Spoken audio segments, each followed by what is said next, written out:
This program started in 2004. So we slowly ramped up. We started with, because we cover 4 different genres.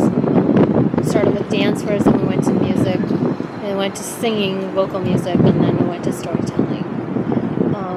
So we slowly ramped up over the 7 years. We have about 9 or 10 programs running throughout the year, and about 50, I would say, 50-something events, public events that we do, whether it's workshops or it's, events, or, people come and do. I mean, it's just, for us now, it's pretty constant. We work with a group of volunteers, and we've always worked with them since the beginning.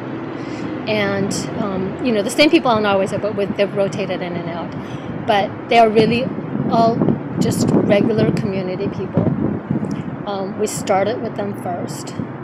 And we literally went to them and said, here's what we would like to do. What do you think? So, and since day one, they have been our advisors, our advocates, our ambassadors. We've relied on them for a lot of different things. When we do a new program, we ask them, what do you think? Will you do it? Because they're the users. They're the ones that would do this or not. I'm just in a desk office all day, right? Pushing paper. So we connect with them in a kind of, I would say we have this really authentic connection with them, because they will tell us too, like, I would never do that, or, that's not going to fly. But we realize that they are our best asset, really. Because they are the ones that are actually going to be using the programs. A lot of these communities are used to people coming to work with them, right? And then they'll go, you're going to leave in 10 weeks. What do we have left?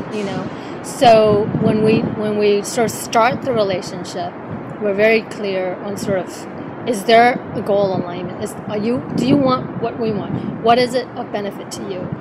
When we leave, what is it that you can or cannot live with? We work a lot with professional artists, because we need the instructors to teach the music classes, the workshops, whatever. And we need to really, what we call, brainwash them, because we really need to flip it and say, it's not all about you.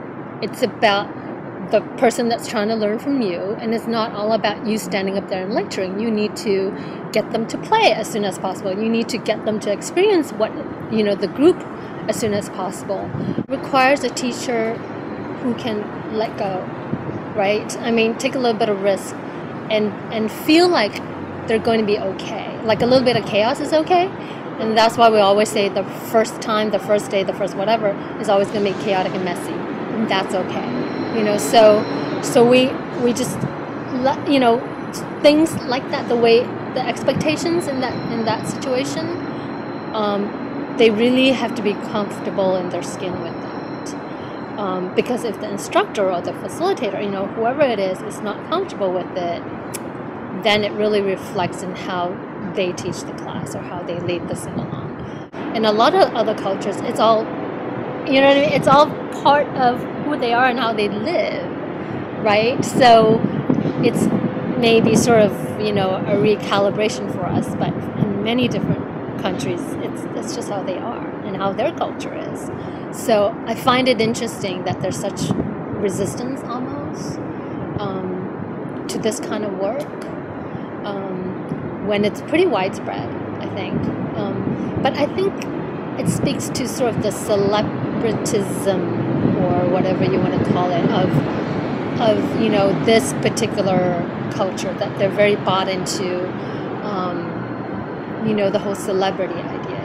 If you have an event, then who is your celebrity? Because that's who the people come out for. I have no idea how many times marketing has tried to ask me that, and I said, there isn't one, and we're not going to have one, because that's not what it's about. So that kind of flipping is really, you're laughing, it's hard for them to understand. Then all of a sudden they have nothing to sell, right? They're like, well, who do we sell? What do we sell? You're selling the experience. That's what you're selling.